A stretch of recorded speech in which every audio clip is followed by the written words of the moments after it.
CPM മുൻ MLA S Rajendran ബിജെപിയിൽ തിരുവനന്തപുരത്തെ ബിജെപി ആസ്ഥാനത്തെത്തി സംസ്ഥാന അധ്യക്ഷൻ രാജീവ് ചന്ദ്രശേഖറിൽ നിന്ന് അംഗത്വം സ്വീകരിച്ചു. ബിജെപി പ്രവേശനത്തിന് ഉപാധികളില്ല എന്നായിരുന്നു രാജേന്ദ്രന്റെ പ്രതികരണം. നിയമസഭാ തെരഞ്ഞെടുപ്പിൽ മത്സരിക്കാനില്ല എന്നും രാജേന്ദ്രൻ വ്യക്തമാക്കി. നിയമസഭാ തെരഞ്ഞെടുപ്പിൽ CPIM പാളയത്തിൽ നിന്ന് പരമാവധി ആളുകളെ അടർത്തിയെടുക്കാനുള്ള നീക്കത്തിലാണ് ബിജെപി. ഏറ്റവും ഒടുവിലായി CPIM മുൻ ഇടുക്കി ജില്ലാ കമ്മിറ്റി അംഗവും ദേവികുളം മുൻ MLAയുമായ എസ് രാജേന്ദ്രൻ ഇന്ന് ബിജെപി അംഗത്വമെടുത്തു. ബിജെപി ആസ്ഥാനമായ മാരാർജി ഭവനിലെത്തി സംസ്ഥാന അധ്യക്ഷൻ രാജീവ് ചന്ദ്രശേഖറിൽ നിന്നായിരുന്നു രാജേന്ദ്രൻ അംഗത്വമെടുത്തത്.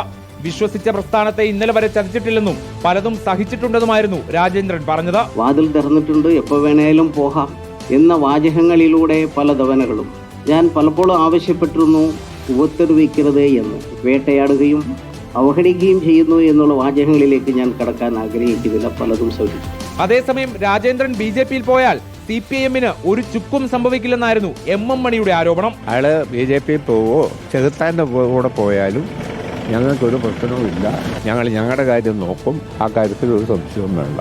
രാജേന്ദ്രനൊപ്പം ഇടുക്കിയിൽ നിന്നുള്ള CPI നേതാവ് GN ഗുരുനാഥൻ, CPIM പ്രാദേശിക നേതാവ് സന്തോഷ് എന്നിവരും അംഗത്വം സ്വീകരിച്ചു. അടുത്ത മാസം 8-ന് മൂന്നാറിൽ പൊതുസമ്മേളനം നടത്തുമെന്നും അന്ന് കൂടുതൽ പേർ പാർട്ടിയിലേക്ക് എത്തുമെന്നുമാണ് BJP വൃത്തങ്ങൾ പറയുന്നത്. റിപ്പോർട്ടർ, തിരുവനന്തപുരം.